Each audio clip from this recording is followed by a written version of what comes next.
Normal po ba na ganito kalaki ang wini-withdraw ng isang government agency? Is this normal? Nakakita ka na ba nito ng other government agencies na ganito kalaki ang withdrawal? Wala po. Unusual po ito. Unusual yung withdrawal. So therefore, kung unusual, Madam Witness, hindi mo kayo nagtanong man lang, para saan po ba kayo ito? Kasi alam ko sa bangko po, nagtatanong. Ako po, nagbabangko ko sa pribado. Natatanong po yung staff ko, para saan ba gagamitin ni Sir ito, ni Sir? Hindi na ba ninyo tinatanong? Kasi po may advice naman po siya. So, kumbaga dumaan naman po ito sa proseso nila. Kaya, I don't think po na Pero magtanong pa kami. what is the SOP?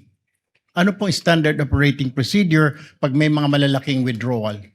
Or exempted pag mga government agency, lalo po't mga matataas na ahensya ng pamahalaan? Wala na pong exemption. Kaya lang po itong sa particular na transaction po ng OVP, bali meron naman po kasi silang fino-forward na advice po sa branch. Okay.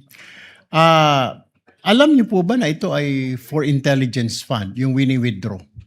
Hindi po.